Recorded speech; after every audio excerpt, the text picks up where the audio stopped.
और इंशाल्लाह भाई के साथ में जो है ना कार्ड भी शेयर किया करना। माशाल्लाह। नहीं, लास्ट टाइम आपने कितना 20 से ओपन किया था जो 20 से कितने पे गया था? सर 25 से शुरू किया था, ओनली $25 से हाँ। 225 तक गया था मैं सर। माशाल्लाह, ये बड़ी बड़ी अचीवमेंट है। यानी माइक्रो अकाउंट, माइक्रो लॉट, देखो यही तो एक आपका कॉन्फिडेंस है कि आप 25 से 225 बना रहे हो। तो आप बताओ 225 से 2500 नहीं बनाओगे? अगर आपके पास बिल्कुल सर, बन 225 रही है हो। अभी भी। हाँ सर अभी भी एक और बात शेयर करना चाहूंगा, अभी मैंने पिछले हफ्ते से दोबारा शुरू किया है। अभी मैंने 29 से शुरू किया था, तो माशाल्लाह से 18 और इसमें आ गए हैं एक हफ्ते में। बड़े अपडेट दिए मैंने। माशाल्लाह।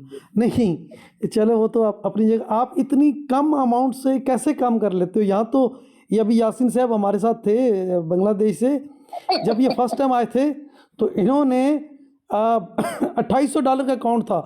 मैंने कहा कम करो, तो इन्होंने 1200 किया। मैंने कहा और भी कम करो, तो इन्होंने 800 किया। मैंने कहा और भी कम करो, तो इनसे मैंने ज़बरदस्ती $200 का अकाउंट खोला। कहते थे 200 में मुझे मज़ा नहीं आएगा। मैंने कहा जब तक 200 को 400 और 400 को 800 नहीं बना सकते तो $2800 को कैसे ट्रेड करोगे? तो इन्होंने फिर 200 को 400 किया, 400 को 800 किया। जब 1200 पे गया मैंने कहा अब तुम आज़ाद हो, जो मर्जी करो। तो इसलिए ये 18 ट्रेडें मारता है एक ही जगह पे, एक ही लेवल पे। देखिए इसकी आपने चार्ट्स। जी मैंने देखा सर। इसको मैंने फिर कहा कि ठीक है अब अपनी मर्जी करो, तुम वो पैरामीटर क्रॉस कर गए हो जो 200 से 400 बनाने वाला है। तो आपने भी माशाल्लाह से अगर $20-25 से 225 किए, तो अब 225 को 2500 करो, वापस $20 पे ना आओ। ये फिर थोड़ा सा बंदा ना अपने ऊपर इंस्ट्रक्शन या सख्तियाँ करता है ना, तो उससे भी थोड़ी सी साइकोलॉजी डिस्टर्ब रहती है कि अपने आप को बहुत ज़्यादा कैद में रख के काम करना भी मुश्किल है। नहीं सर, इंशाल्लाह इस दफा मैं करके दूंगा, और इंशाल्लाह ये और अल्लाह के फजल से और आपकी दुआओं से इंशाल्लाह ये होगा। इंशाल्लाह जी, इंशाल्लाह इंशाल्लाह। अच्छा, अभी फैज़ान साहब को लेते हैं। फैज़ान साहब काफ़ी दिनों से कोई ग्रुप में नहीं आ रहे, ना कोई एनालिसिस दे रहे हैं, ना कोई चार्ट दे रहे हैं, पता नहीं क्या वजह है। जी फैज़ान साहब।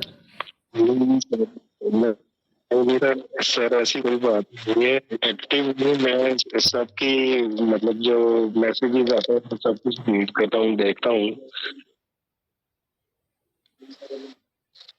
नहीं, देखना अलग बात है, अपना देखो। आपने तो कुछ सीखा है ना। मैं ये नहीं कहता 100%, 5%, 25% वो नज़र नहीं आ रहा। मतलब देखो, आपने देखो अक्सर आप देते हैं जो एनालिसिस वो दिया करो, लेकिन लाइव मार्केट का एनालिसिस दो, वो ज़्यादा पावरफुल है।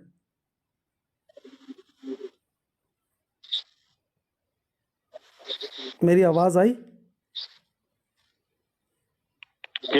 अल्हम्दुलिल्लाह एनालिसिस बड़े अच्छे काम कर रहे हैं। बाकी ये है कि लाइव चार्ट पे डेली उसके लिहाज से जैसे ही मूवमेंट होगी नेक्स्ट डे मैं चार्ट बना के अपलोड करूंगा, ताकि बाकी दोस्त भी हाँ, उस पे कमेंट करें या उन्हें अगर बेहतर लगता है तो उनका भी देखो इजाफा हो नॉलेज में। देखो बात है कि मेरी टीम में बहुत सारे लोग साइलेंट है, जानबूझ के साइलेंट है। अब मैंने आज वोट दिया है, किया है।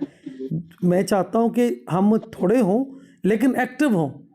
ठीक है, एक्टिव होंगे तो मज़ा आएगा। काम हो, ट्रेडिंग करते हैं यार।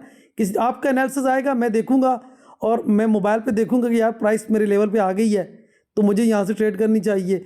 मैं ग्रुप में बताऊंगा यार वो फैज़ान साहब का एनालिसिस देखो, अब मार्केट वहाँ आ गई है, रिजेक्शन है, ट्रेड पकड़ो।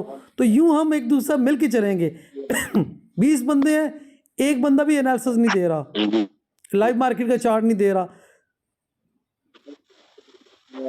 अच्छा नहीं सर, इंशाल्लाह मैं इधर ऑफिस में भी थोड़ा सा मसरूफ था, कुछ तबीयत ठीक नहीं थी। मैं दोबारा होता हूँ एक्टिव। मज़ा आ रहा है मार्केट प्रोफाइल में, ये बताओ। नहीं क्या कहा? नहीं आ रहा? मजा दे रहा है ना, वो वाकई बड़ा मजा दे रहा है। ये बहुत बड़ा इल्म है, बस ये होम्योपैथिक की तरह धीरे धीरे और भी देगा। हाँ, बिल्कुल मदद देगा। जी जी, मजदक साहब आप कुछ कहना चाहें अपने एक्सपीरियंस से या कुछ भी? मैं वही फैज़ान साहब को कह रहा था, इंशाल्लाह और भी मजा देगा। हाँ नहीं इंशाल्लाह, क्यों नहीं, इंशाल्लाह। अच्छा, ग्रुप में बाकी आप जी बात करें। कुछ नहीं, मैंने कहा सर बाकी ये मजदक भाई भी बड़ा अच्छा गाइड करते हैं, बाकी भी एक दो मेंबर्स हैं, मतलब कि जो कमी कोताही होती है या जहाँ पे मैं गलत होता हूँ तो बड़ा अच्छा लगता है, मतलब वो गाइड कर देते हैं, नहीं ऐसे है, जी या उनके आइडियाज से कुछ हमें सीखने को मिल जाता है। सर जी, मजदक हमारी टीम में सबसे एक्टिव मेंबर है। कोई दिन ऐसा नहीं होता जिस दिन मैं मैसेज इन्फो चेक करूं और मजदक ने चेक ना किया हो। कोई दिन ऐसा नहीं होता, बल्कि अगर मुझे पता है मैंने मैसेज किया है तो पहले नंबर पे कोई चेक करने वाला है तो वो मजदक ही होगा। सही। अच्छा जबरदस्त मैच। हाँ, अच्छा, ग्रुप में सभी लोगों की एक्टिविटी है उसका तो मुझे नहीं पता आप लोग एक दूसरे के काम से मुतमईन हैं या नहीं। मेरी इन्वॉल्वमेंट से आप लोगों को कोई मुतमईन है या नहीं है? मतलब मैं भी तो थोड़ा बहुत ग्रुप में आता रहता हूँ, थोड़ा बहुत, मुझसे कोई गिला शिकवा तो नहीं है? नहीं सर, आपसे क्यों होना है? नहीं सर। अच्छा चलें, सर जी आप ऐसी बात ना करें, माशाल्लाह आपकी बदौलत ही सारा कुछ है। अल्लाह खैर करे। वही ना, मैं बड़े बड़े कॉलम लिखता हूँ यार, कोई देखता ही नहीं है।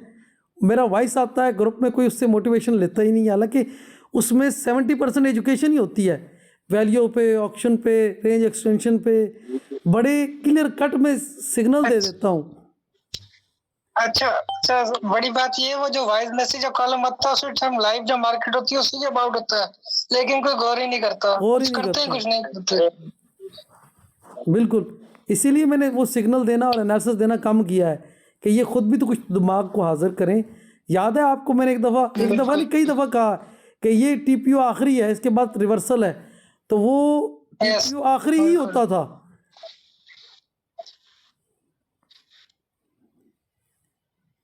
अच्छा, अभी हम अर्पण नस्कार को लेते हैं, ये अपना एक्सपीरियंस बताएं। जी अर्पण नस्कार की भी सुन लें, उसके बाद फिर ज्वाइंट गपशप करते हैं। अच्छा, ये कैसे बोलते थे कि ये लास्ट की है उसके बाद रिवर्सल हो जाएगा? हाँ, वो ये होता है कि हम बैकग्राउंड की वैल्यूज़ को रीड कर रहे होते हैं और लोकेशन। जी बैकग्राउंड की वैल्यूज़ को रीड कर रहे होते हैं ना, वो वैल्यू हमें बता देती है कि ये जो ऑक्शन है, देखो आपने वो बैलून्स होते हैं, बैलून्स ये बर्थडे वाले, कभी आपने बैलून के साथ खेला हो तो हम उसमें फूंक भरते हैं, हवा भरते हैं, और हवा भर के जब छोड़ते हैं उसे तो हमें पता होता है कि कितने के ऊपर जाएगा, घर की छत तक जाएगा, घर में कोई दरख्त है तो उसकी इससे ज़्यादा ऊपर नहीं जाएगा। क्यों? कि उसमें हवा ही इतनी भरी है। तो वो जो वैल्यू है ना, वो हमें ऑक्शन का बता देती है कि ये ऑक्शन कितना जाएगा, और फिर हम ऑक्शन को बड़े गौर से देखते हैं कि एक टीपीयू के बाद दूसरे टीपीयू का रिलेशन कैसा बना, स्ट्रॉन्ग है, वीक है, वो जो टीपीयू रीडिंग में बताया मैंने, तो उसको जब हम पिछली वैल्यू की ताकत को साथ रख के जब टीपीयू को देखते हैं, आप देखो लास्ट टीपीयू ने रिजेक्शन लिया तो हमें अंदाज़ा हो गया कि अब जो है ना, जो रिजेक्शन लेता है उसका लो ना ब्रेक हो तो वो टीपीयू आखिरी होता है। अब जिसने रिजेक्शन लिया नेक्स्ट टीपीयू उसके हाफ तक ही ना जाए, तो क्लियर कट सेंटीमेंट आ गया कि जनाब अगला टीपीयू तो उसको ब्रेक ही नहीं कर रहा, तो वहाँ पता चल जाता है। फिर ऐसी कंडीशन किसी स्ट्रॉन्ग रेफरेंस के करीब होती है तो हमें पता होता है कि यार ये रेफरेंस बड़ा तगड़ा है, वीकली रेफरेंस है, मंथली का है या डेली का है या 4 डे के टॉप पर है। तो बहुत सारी चीज़ें जब अंडरस्टैंडिंग हो जाए ना तो काफ़ी हद तक पता चल जाता है। असल ये गेम है सारी अंडरस्टैंडिंग की। अच्छा हाँ, मैं तो कुछ दिन तक एक्टिव नहीं था क्योंकि मेरा तो इंडेक्स और मतलब इंडियन इंडेक्स में काम चालू कर दिया था, इसलिए ग्रुप में भी किसी को फायदा नहीं होगा, इसलिए मैं देना बंद कर दिया था कि मुझे उस पर ही ज्यादा अच्छा लग रहा है अभी करने में। माशाल्लाह, अच्छी बात। देखो आप देखो जरूरी नहीं है कि आप किस मार्केट में काम कर रहे हो, आप मेथोडोलॉजी कौन सी यूज कर रहे हो। अब आप स्टॉक पे, इक्विटी मार्केट में, इंडाइसेस में कहीं भी काम करें, मेथड तो मार्केट प्रोफाइल यूज कर रहे हैं ना, आप उसके एनालिसिस देंगे तो हमें पता चल जाएगा कि आप मार्केट को कितना अप्लाई कर रहे हो और मार्केट आपको कितना फेवर दे रहा है अकॉर्डिंग टू मार्केट प्रोफाइल। हाँ, उसमें तो एकदम सारे चीज बैठ जाते हैं, वो ड्राइव से लेकर ओपनिंग के सारे तरीके उसमें एकदम फिट बैठते हैं। आपकी मार्केट में एक चीज़ एक्स्ट्रा है जो फॉरेक्स फ्यूचर में नहीं है। क्या चीज़ है? हाँ, वो gap. Gap. Good, 100%। Gap extra है। और गैप को हमने कैसे देखना है?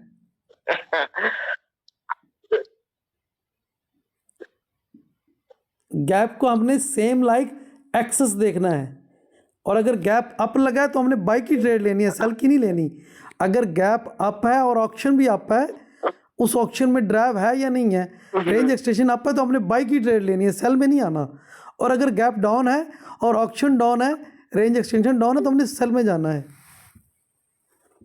कई बार वो रेफरेंस के अकॉर्डिंग काम करता है, क्योंकि अगर टॉप पे कोई रेफरेंस है तो गैप अप होने के बाद भी डाउन आ जाता है। वो माइनस डेवलपमेंट में चला जाता है। वो बहुत हाई पे जाके ना, देखिए बहुत हाई पे जाके वो बहुत बड़ा स्पाइक मारता है, फिर उसका 80% रिकवर करता है। ये गोल्ड ने हमारे यहाँ ये फॉरेक्स में गोल्ड ने ऐसा किया था। जी H4 में भी, वो H4 में रिसेंटली अगर देखेंगे बड़े टाइम फ्रेम में तो H4 में है। ऐसे ही है, बिल्कुल बिल्कुल। बहरहाल अच्छी बात है, आप लोग मार्केट को देखो, जहाँ प्रॉब्लम आए देखो उसको देखो। अगर देखो बहुत सारी चीज़ें ऐसी होती हैं बाज़ दफ़ा M30 में अपेयर नहीं होती, उसको पकड़ने के लिए या फिर हम H1 में जाते हैं या M5 में आ जाते हैं, तो वहाँ हमें पता चल जाता है कि ये क्या हुआ है। मतलब मार्केट प्रोफाइल अगर आता है ना, तो हम किसी भी टाइम फ्रेम में, अगर देखो बाज़ दफ़ा ये होता है कि हमें M30 में नहीं समझ आ रही, लेकिन M5 में या H1 में क्लियर कट समझ आ जाती है कि ये क्या हुआ है, तो वो हमने टाइम फ्रेम को स्विच करके, अगर हमारी अंडरस्टैंडिंग में मसला है तो हम मालूमात ले सकते हैं इजीली।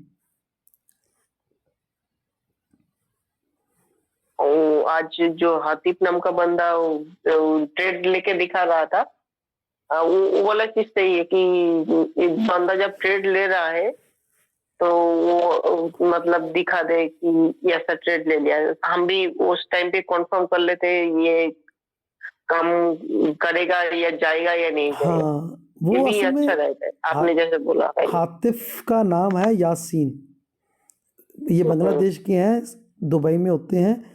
ये स्कैल्पर हैं और माशाल्लाह से अच्छी ट्रेड करते हैं। देखो स्कैल्पिंग करते हैं, अब मैं ये तो नहीं कहूँगा 100%, लेकिन ये 70 to 80% प्रॉफिट में है, तो अच्छे जा रहे हैं ना। देखो अपनी अपनी लॉजिक है। कुछ दोस्त कहते हैं कि ये बहुत ज़्यादा ट्रेड लेते हैं। मैंने भी अभी कहा शुरू में कि आप बजाय 10 ट्रेडों के आप 3 ट्रेडें ले लो। 0.1 की आपने 10 ली हैं तो आप 0.3 की 3 ले लो। तो वो कहता है नहीं मेरा स्टाइल है, वो स्कैल्पिंग करता है। वो उसको मैंने कहा था 3 प्रोफाइलें लेके चलो, M30 की, M5 की और M1 की। अगर M30 में आपको लग रहा है कि रिवर्सल है तो M1 में वेरीफाई करो कि ये वाकई वैल्यू शिफ्ट है, ऑप्शन चेंज है, देन आप एंटर हो जाओ। आपका एक टिक भी गलत नहीं होगा।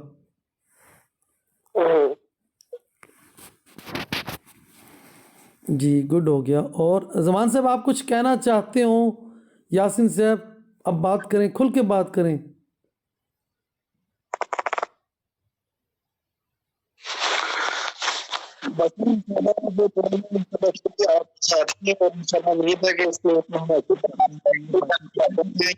जो एक्सपीरियंस वाले हैं, काम करने वाले लोग हैं। अच्छा मेरी आवाज आ रही है? जी जी आ रही है। हेलो, मेरे किसी को? जी आपकी आवाज़ आ रही है, मेरे पास रुक रुक के आ रही है, मेरे पास नेट का इशू है, लेकिन आ रही है आवाज़। सर मैं तो यही कहना चाहता हूँ कि जो कमी कोताही होती है वो हम में है, आप में कोई नहीं है। मैंने तकरीबन एक आप ही से नहीं 4-5 टीचरों से सीखा है, लेकिन पूरे पाकिस्तान में जैसा आप पढ़ाते हैं, आप हमारी गाइडलाइंस करते हैं, कोई भी टीचर मैंने अपनी जिंदगी में नहीं देखा ऐसे करते हुए। अगर हम आपके तरीके से करें तो खुदा की कसम कोई बंदा भी लॉस में नहीं जाएगा। आपका जितना शुक्रिया अदा करें, जितनी आपको दुआएं दे सकते हैं लोग, जितना अच्छा आप पढ़ाते हैं, मैंने अपनी जिंदगी में नहीं देखा कोई इतना अच्छा एक्सप्लेन करता हो, पढ़ाता हो। मेरी तो दिल से दुआ ये मैं करूं या ना करूं, लेकिन जो आप पढ़ाते हैं मैं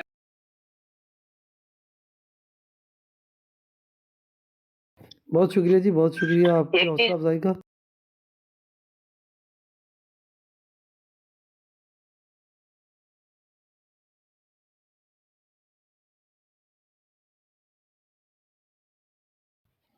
थैंक यू अर्पण, हाँ बिल्कुल मैं बिल्कुल चीज सही। बहुत शुक्रिया अर्पण नस्कार साहब, थैंक यू। मजदक साहब, यासिन साहब, आप लोगों की क्या राय है मेथडोलॉजी पे टीचिंग के हवाले से?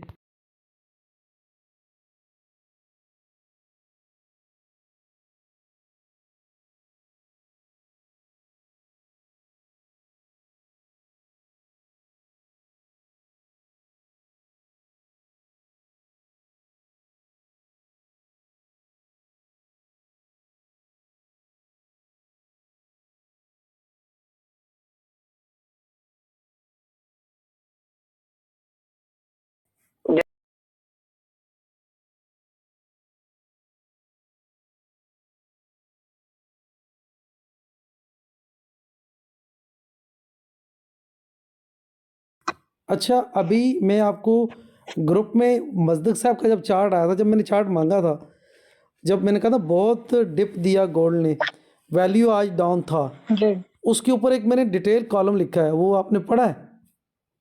वो उसके बाद फिर मजदक साहब ने 2-3 सवाल भी किए। ये चीज़ें समझने वाली हैं, अगर आप समझ जाओ ना, आज के जो ग्रुप में मैंने कॉलम दिए हैं छोटे छोटे, अगर आप इनको समझ जाओगे ना तो यकीन करो बहुत सारी चीज़ें आपकी क्लियर हो जाएंगी।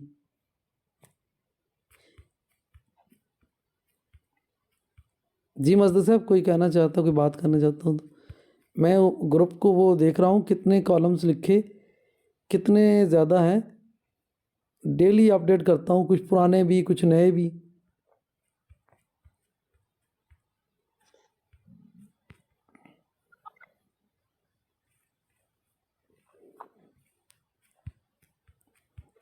जी, कोई और दोस्त कोई बात करना चाहे? सब्जी, अगर वैल्यू अगर इनसाइड हो तो हम कहते हैं कि ब्रेकआउट होगी किसी साइड पर। हाँ जी, अगर वैल्यू आउटसाइड हो तो साइड वे होती है। देखें वैल्यू आउटसाइड हो तो उसमें हम थोड़ा सा ऑप्शन से हेल्प लेते हैं मोस्टली। जैसे कल गोल्ड ने न्यूट्रल डे बनाया, देखा आपने, दोनों यस साइडों पे, बिल्कुल। और क्लोजिंग बिल्कुल डे के मिड में है जहाँ इसकी ओपनिंग है, या ओपनिंग से यस थोड़ी सी ऊपर नीचे।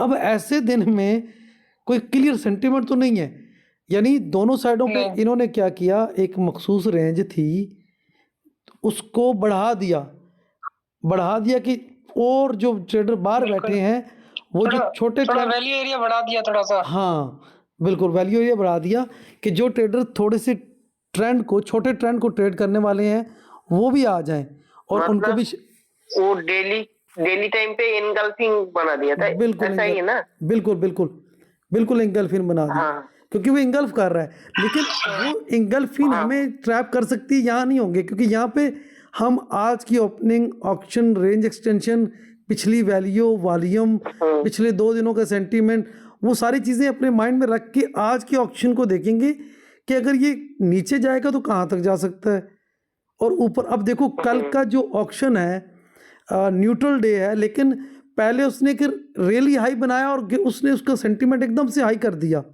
लेकिन जब हाई पे जाके वापस आया तो उसने हाफ बैक बना दिया। एक दिन में दो सेंटीमेंट दिए, एक न्यूट्रल डे है, दूसरा उसने रियली हाई भी बनाया और हाफ बैक भी बनाया। आप देखें उस प्रोफाइल को तो ऐसा प्रोफाइल डिस्टर्ब होता है काफ़ी सारा। न्यूट्रल डे जो होता है ना, दोनों साइडों पे एसएल मारता है। और दूसरा ये ऐसा क्यों हुआ, ये एफओएमसी की वजह से हुआ है। एफओएमसी डे में इस तरह के स्पाइक लगते हैं, और मैंने आपको देखा होगा ग्रुप में बहुत सारी दफ़ा एफओएमसी के वेट के लिए मैं रात को 12 बजे तक जागता रहता था, मैं इसे ट्रेड करता था। ये लास्ट टाइम मैं नहीं था, इंटरनेट नहीं था, शायद मैं जल्दी सो गया, वरना एफओएमसी का तो मैं बड़ा वेट करता हूँ। इसमें मैं अक्सर कहा कहता हूँ by the rumour cell the effect, ठीक है ना। अब रूमर में हमने जब डाउन आया तो बाई किया, और जब टॉप पे गया तो इफेक्ट पे हमने सेल किया। तो 2 ट्रेड हमारी थी, और दोनों में इसने रेफरेंस ही टेस्ट किए हैं। आप गौर से देखिएगा, अभी आपके पास 5 प्रोफाइल हैं, आप 20 या 25 लगाएंगे ना तो आपको लगेगा कि रेफरेंस के करीब जाके मुड़ा है। अच्छा सर, ये एनएफटी भी इसने मूव दी है ना, आपको और एन सर टेल को भी इसको नहीं दी इसमें। वो एनएफपी का कोई था, मतलब मुझे नहीं कंफर्म नहीं है क्योंकि मैंने न्यूज़ नहीं देखी, लेकिन एनएफ की कोई ट्रेड कोई न्यूज़ थी उस दिन। ये कोई नेचुरल बिहेवियर नहीं है, बहुत बड़ा स्पाइक लगा और दोनों साइडों पे लगा है। न्यूट्रल डे होता है, दोनों साइड देखो न्यूट्रल डे होता है, लेकिन न्यूट्रल डे इतना इतना बहुत बड़ा मूव नहीं होता। वो भी न्यूट्रल डे होता है कि पिछली वैल्यू से 2 कैंडल बाहर चली जाए या 2 कैंडल नीचे आ जाए। ये तो 6 कैंडल नीचे बाहर गया हुआ है, देखे तो सही कितनी बड़ी बड़ी इसने मारी है, वो कहते हैं सिंगल प्रिंट। और इसकी क्लोजिंग जो है, इसने नीचे से रेलिया ही बनाया, मैं समझा ये बाई पे जाएगा और गया है, और फिर ऊपर से इसने हाफ बैक बनाया, मैंने कहा अब सेल में जाएगा, तो वो उसने दोनों साइडों को कवर किया। जी जी। ऐसे ऐसे दिनों में हमें फिर या तो H1 का प्रोफाइल यूज़ करना होता है या फिर M5 को देखना होता है। M5 में आप देखोगे आप खुद डिस्टर्ब हो जाओगे, इसने किया क्या है। बिल्कुल सही सर। हाँ, तो ये थोड़ा सा क्लियर हो जाता है। मैंने आपको शुरू में कहा कि अगर कभी डेली की समझ ना आ रही हो तो बड़े टाइम फ्रेम में देखोगे ये डेली में जो साइडवेज हुआ है क्या वजह है, तो बड़े टाइम फ्रेम में पता चल जाता है कि ऊपर बहुत बड़ी वैल्यू है जिसको उठने नहीं दे रही। या फिर छोटे टाइम फ्रेम में हम आते हैं तो हमें पता चलता है कि यहाँ पर अब वैल्यू ओवरलैपिंग हो रही है, तो यहाँ रिवर्सल कोई बन रहा है। तो छोटी वैल्यू और बड़ी वैल्यू हमें दरमियान की जो M30 की को ट्रेड करना आसान कर देती है, कदरे आसान हो जाता है।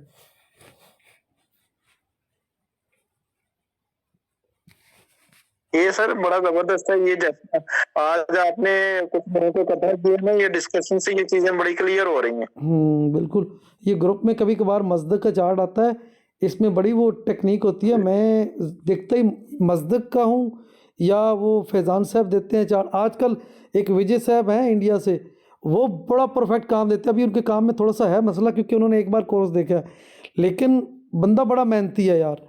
उसको कौन है कि आपका ये काम गलत है, वो उसी दिन शाम को दोबारा चार्ट भेज देता है कि सर ये देखें। विजय नाम के एक स्टूडेंट हैं, और कल आज उन्होंने ट्रेड भी स्क्रीनशॉट भेजे हैं। 15 दिन हुए उनको आए, आज उनकी पहली ट्रेड भी आ गई है, और 15 दिनों में वो अपना 40 to 50% वर्क भी वेरीफाई करवा चुके हैं। विजय साहब एक्सीलेंट सर। बहुत अच्छा काम कर रहा है यार, बंदा मेहनती है वो बंदा। अर्पण नस्कार ने भी बहुत अच्छा काम किया था, आजकल साइलेंट है, अल्लाह जाने क्या बात है। हाँ, वही मैं बोल रहा था कि वो इंडेक्स पे चला गया था तो उसमें एक और लड़का भी था विजय कुमार। विजय कुमार बड़ा अच्छा था। हाँ, वो बड़ा काम कर रहा था, वो बीच से ऐसे साइलेंट हुआ। पिछले दिनों मैंने उसको 2-4 मैसेज किए, उन्हें जवाब नहीं दिए। मैंने कहा अच्छा जब तुम फ्री होना फिर आ जाना। उसे ग्रुप से मैंने आर्जी छुट्टी दी है, बेचारे के फैमिलीज इश्यूज़ है ना, वो दिल्ली होता है, कभी दिल्ली से वापस मत आना जाना उसके लिए भी बड़ा इशू है। वो एक तो जॉब ऐसी करता है जहाँ वो मोबाइल यूज़ नहीं कर सकता, सिक्योरिटी की है ना। हाँ, उससे मेरी बात हुई थी कुछ महीने पहले, तो उसका लॉस सुन के तो मेरा सिर चकरा गया था। तो मतलब इतना बहुत बड़ा लॉस करके बैठा है। क्यों उसे मैंने नहीं, जब वो आया था मैंने कहा था ट्रेडिंग रोक दो, एजुकेशन को स्ट्रॉन्ग करो, उसके बाद ट्रेडिंग शुरू करना। उसने ट्रेडिंग साथ में जारी रखा है मेरे ख्याल में। नहीं, वो पहले करता था तब उसने बहुत लॉस किया था। वो तो नौकरी करता था, अच्छा, इसलिए वो मतलब अपने आप को संभाल लिया, लेकिन जो लॉस उसने कर दिया वो हाँ अभी तक रिकवर नहीं हो पाया। रिकवर करना तो दूर की बात है, अभी सिक्के सही एप्लीकेशन करना उसके लिए सबसे बड़ी बात है। मैंने उसे यही कहा था कि देखो जो तुम्हारे पास अकाउंट है इसको रख लो, जब तुम ट्रेडर बन जाओगे ट्रेडिंग के लिए तुम्हारे पास अमाउंट नहीं होगी, तो अमाउंट रखो, इतनी अमाउंट रखो कि तुम कल ट्रेड भी कर सको। लोग क्या करते हैं, ट्रेडर बनने से पहले अमाउंट उड़ा देते हैं, जब ट्रेडर बनते हैं तो अमाउंट नहीं होती। पर आपको कहें मुझे कहें यार अकाउंट दो, ये मज़ा नहीं आता ना। देखो आप धीरे धीरे काम करो, अपॉर्चुनिटी आज नहीं है तो कल आ जाएगी। मार्केट भागने वाली चीज़ नहीं है, ये अज़ल से चल रही है, चलती रहेगी। कई ट्रेडर आए कई चले गए, लेकिन आपने वेट करना है राइट टाइम पे राइट अपॉर्चुनिटी को ट्रेड करने के लिए, आपका वेट बनता है। वो एक कहावत है कि 90% ट्रेडर 90 दिनों में अपना 90% कैपिटल खो देता है। जल्दबाजी करते हैं ना। बिजनेस बढ़िया होती है। अच्छा एक चीज़ बताऊँ आपको, बहुत सारे लोग गिला करते हैं साइकोलॉजी का इशू है। अगर मैथडोलॉजी पे ग्रिप हो जाए तो साइकोलॉजी ऑटोमेटिक ठीक हो जाती है। साइकोलॉजी उसी वक्त तक डिस्टर्ब है जब तक आपकी मैथड पे ग्रिप नहीं है। मैं भी यही मानता हूँ। बाकी तो यूट्यूब पे सारे लोग बकबक करते रहते साइकोलॉजी ठीक करो, साइकोलॉजी ठीक करो। आपका मेथोडोलॉजी ठीक नहीं तो साइकोलॉजी ठीक करके क्या करो? हाँ। टेक्निक सही नहीं तो ठीक करके क्या करो? देखो साइकोलॉजी की मैथडोलॉजी के अंदर है। जब तक किसी बंदे को मेथड का ही नहीं पता, वो साइकोलॉजी कैसे ठीक होगी? कोई आज तक कोई डॉक्टर इंजीनियर मुझे ये नहीं बता सका कि साइकोलॉजी कैसे ठीक होगी। और कहते हैं साइकोलॉजी हमारी गंदी आदतों का नाम है। हम लालची हैं या डरपोक है? लालची हैं तो बहुत बड़ी अमाउंट लगाना चाहते हैं, और डरपोक है तो प्रॉफिट लिए बगैर जल्दी निकल जाते हैं। अब ये दोनों गंदी आदत है। किसी को कहो ना तुम बड़ा लालची हो, वो मारने को आ जाएगा, और किसी को तुम डरपोक हो तो कहेगा नहीं जी। तो ये साइकोलॉजी का पता ही यही तो चीज़ है। मैं अक्सर कहता हूँ यार तुम मैथडोलॉजी में इतनी महारत हासिल कर लो, तुम्हारी मैथडोलॉजी तुम्हें बताएगा यहाँ ट्रेड लेना है नहीं लेना, यहाँ प्रॉफिट है या नहीं है। तो साइकोलॉजी ऑटोमेटिक बेबस हो जाएगी आपकी जब मैथडोलॉजी स्ट्रांग होगी। तो ऐसा ही है सर, जब तक समझ नहीं आती ना बंदे को, जी। तब तक किसी चीज का कोई पता नहीं चलता। मैथडोलॉजी या साइकोलॉजी जब समझ आनी शुरू हो जाती है तो दोनों चीजें सेट हो जाती है। 80% टीचर मेंटोर कहते हैं कि मेथड ठीक है हमारा, हमने सही पढ़ाया, इसकी साइकोलॉजी ख़राब है। भाई अगर आपने ठीक पढ़ाया, उसको समझ आया, तो साइकोलॉजी कैसे ख़राब हो सकती है? उसको समझ ही नहीं है कि मैंने बाई कहाँ से करना है, मैंने सेल कहाँ से करना है, कितनी अमाउंट से सेल बाई करना है। अगर ये नहीं पता तो फिर आपने क्या पढ़ाया उसे? आपने उसकी साइकोलॉजी को बुनियाद ही टेढ़ी रखी है आपने, वो तो ख़राब ही रहेगी। जी। और कोई मजदक साहब, ज़मान साहब, कोई कमेंट? अपने वो ट्रेड सेटअप वगैरह बनाया करो, थोड़ा बहुत स्टार्ट लो, डेमो ही लो, लेकिन अच्छा जानदार स्टार्ट लो। अल्लाह करेगा आहिस्ता आहिस्ता आप अपनी गलतियों से सीखोगे। मार्केट प्रोफाइल की ये खूबी है, आप गलती करते हो ना तो आपको बताता है कि आपने गलती की है। कॉन्फिडेंस मिस किया, वैल्यू मिस की, ऑप्शन को गलत देखा, रेंज एक्सटेंड को सही नहीं पकड़ा, पता चल जाता है। बाकी मैराथन में ये चीज़ भी तो नहीं पता चलती कि हमने गलती क्या की है। यस बिल्कुल।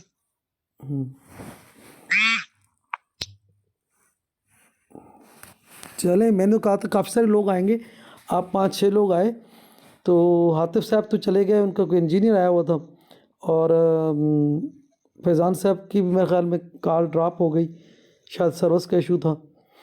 चले, ये हम सिलसिला शुरू करते हैं दोबारा से, ये ग्रुप कॉल का और बातचीत का ना, इंशाल्लाह। चले, कोई कल आप लोगों ने ना कोई प्रोजेक्ट में बात करनी है, ग्रुप में भी एक्टिव रहना है।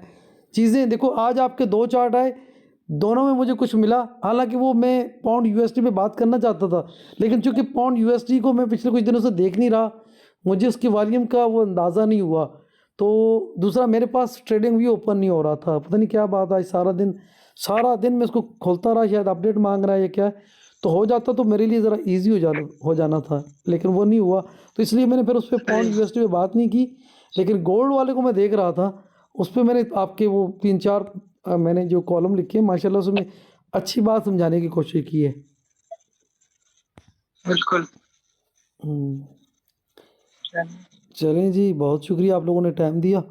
तो ये सिलसिला जारी रखते हैं, बस ग्रुप में भी सबको एक्टिव करते हैं इंशाल्लाह इंशाल्लाह सर, जरूर।